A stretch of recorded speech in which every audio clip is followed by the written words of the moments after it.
All right, it's Roundup time again. Bryan's Roundup. It's the wildest ride in the wilderness. Sorry, big tangent. We're getting started early because today we're taking a look at 4 games in a Roundup fashion. Now, again, I don't know what the title of this is going to be. I haven't come up with a more creative title than Bryan takes a look at a pile of games. Maybe it'll be a wrestling reference. It'll definitely be a wrestling reference. But we're going to take a look at 4 different games today, and one of them is a little different than I normally take a look at. So, first and foremost, let's start with Hooky, or Hooky, as some of my friends in Scotland would say, Hooky. I only say that because I'm pretty sure the Scottish magician Colin MacLeod says it like that. The book test, he says. I've got a bookless book test. That's not an exaggeration. That is how Colin MacLeod says it. And if you want to see that trick, it's a fantastic mentalism trick. In fact, I did it live at Dice Tower East 2019. The bookless book test. Anyway, the point being, we're taking a look at 4 games. Hooky is a word-based game in which you are trying to deduce. Now, don't hear me say word-based and immediately go, oh, it's a Wordle. It's not. There are some word things involved. Like, I think All Play has a word game that's not like this, in which you're trying to hide words and get people to guess words. This one, you're using words to deduce what other people have in their hand. You know there's only 26 options, and 3 of them are on the table, 2 of them are going to get revealed, and then the rest of them are in other people's hands, so you know that. But you're going to be deducing it. So let's take a look at what Hooky does. We'll come back up, talk final thoughts. All right, this is Hooky. Basically, you are trying to decipher some hidden letters of other people. Basically, you're trying to figure out what other people have and what these 3 words or 3 letters are, so that you can have the most points at the end of the game. Now, ideally, what you're going to do is you're going to be asking people to name a word. You're going to say a word, and other people are going to tell you, yes, I have 1 or 2 or 3 or 4 or 5 of those letters in it by looking at their hand of cards. So our hand of cards is here. Let's say someone asked me, do you have the word Lords, Lords? I would say yes, 3. Or I wouldn't say yes, I don't have Lords, but I would say 3. If they said, do you have the word slice? I would say 1, because I only have the L, right? That will help you deduce, okay, well, I know this person has this, and you can kind of work your way through it.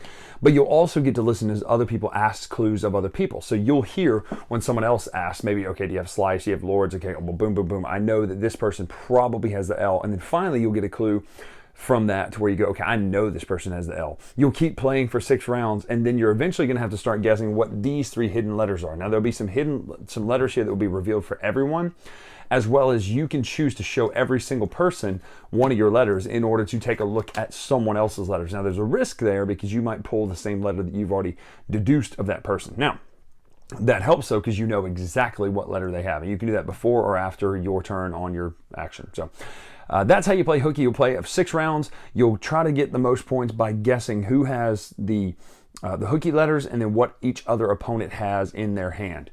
Really cool little game, word game, but it's also deduction. So it's a deduction word game. So that is Hooky.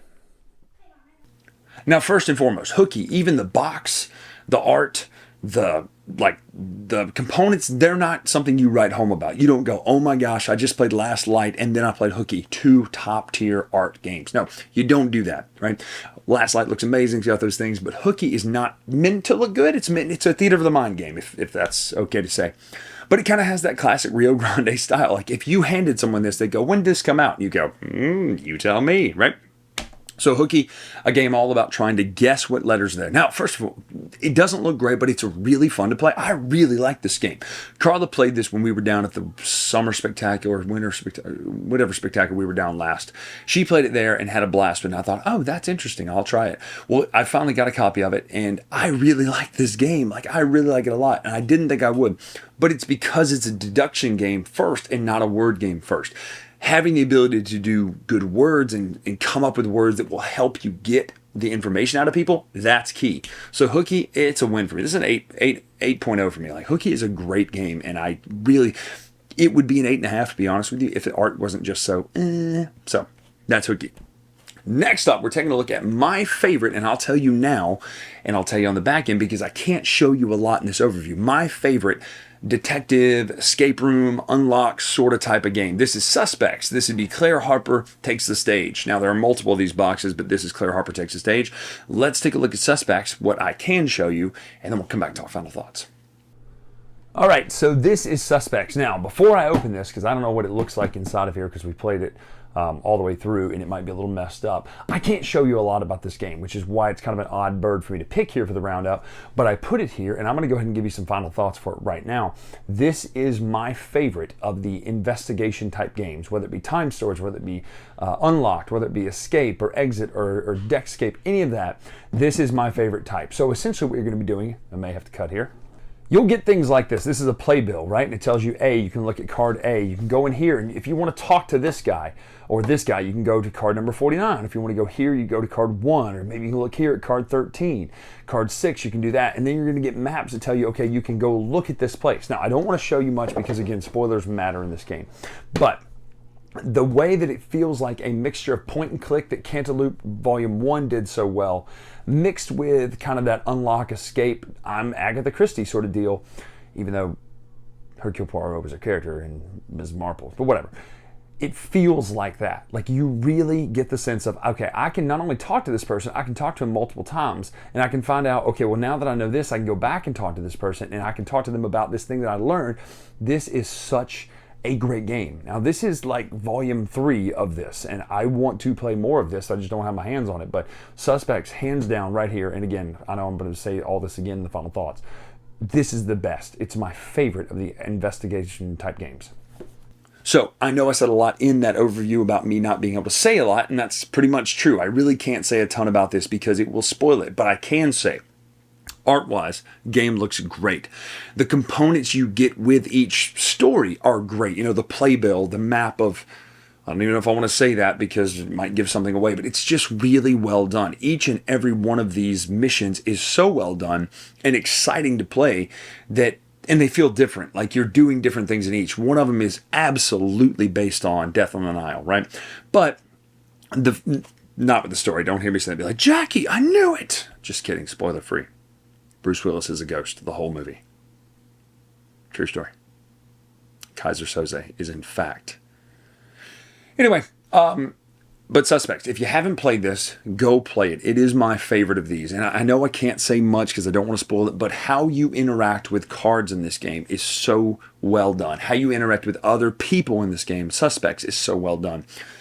It doesn't make you feel like a moron at the end of this game. There are times when I played Exit by I think it's Ravensburger or Cosmo that put that one out.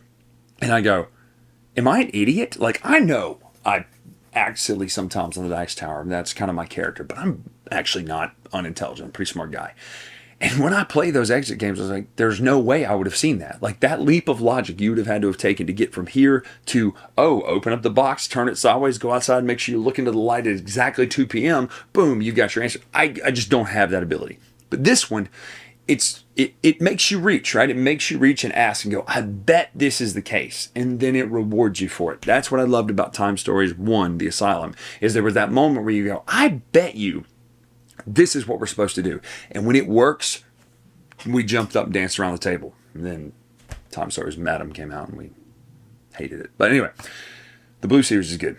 So that is Suspects. I'm telling you right now, go out and pick up Suspects. It is just a gem of a game. Now, I don't know what I gave it in the original review, but I thought I'd throw it here just to throw a little bit of more light on it, but it is a 9.0 for me. I love Suspects. I will play every Suspects there is. So, my daughter likes Suspects. We let her play one that was a robbery, I think, involved instead of a murder. So, she's 9, so great game. Really good game, fun games. Go get Suspects right now, and let me know your thoughts on Suspects. All right, next we take a look at Draftosuarus. Now, this is one of my favorite games of all time. I think it made it into my top 20. It definitely was in my top 10 nature games of all time until I had to only pick one joke game and got yelled at about putting So Clover. But let's be honest, I can just smell the greenery when I play So Clover. It's nature in a box. It, Meadow, it's like the same game. Anyway, Draftosaurus is a game in which you're drafting dinosaurs. I'm not even kidding. I've probably played this game more than anything in my collection, and I love it. It is one of my favorite games of all time. Now, here's how to play. We'll come back to our final thoughts.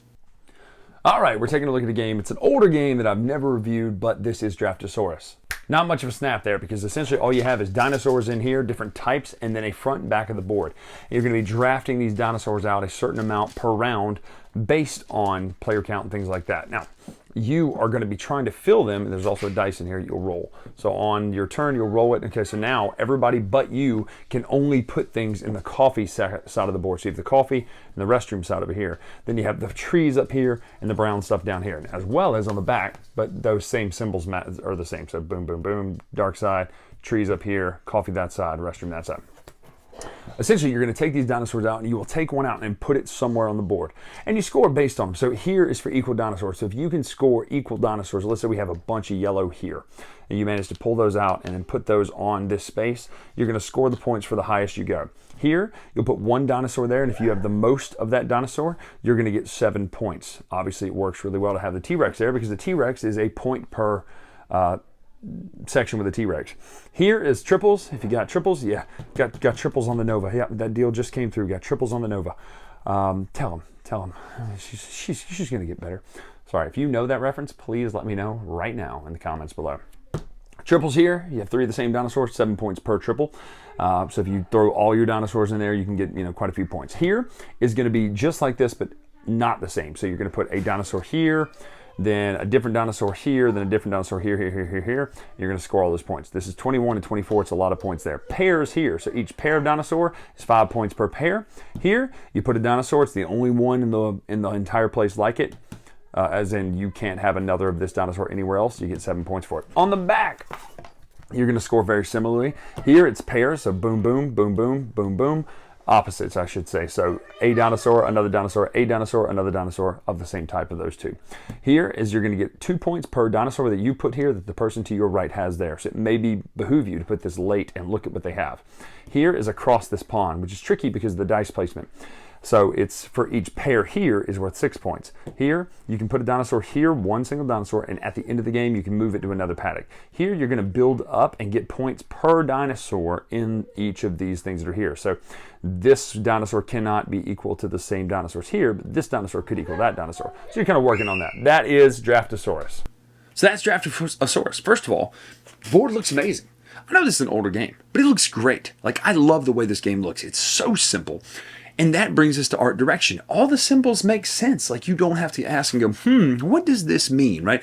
Everything makes sense. This is a 5-minute max teach, right? It is a, let me explain what these things do and score, and you play the game. It's not a long teach. You can literally sit people down and teach them instantly, and they play it. It is one of those games that I have taught people, and they have loved and said, all right, let's play again. All right, let's play again. No, let's play again. It's just that kind of game. So Draftosuarus is a major win for me, 9.5. For me, I love Draftosuarus. Now, I have not played the expansions. I actually hear they're not great because they don't help the game. They kind of hurt the game. So, Draftosuarus, 9.5, a little bit older, but I've never done a review on it, and it is just a gem of a game, and I love it so much.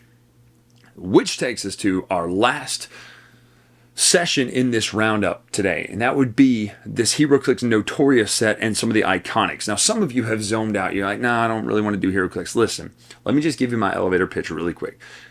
2014, I'm on newsarama.com. I see a sculpture of Sinestro and Hal Jordan. I go, what is that? I'm thinking it's a big sculpture.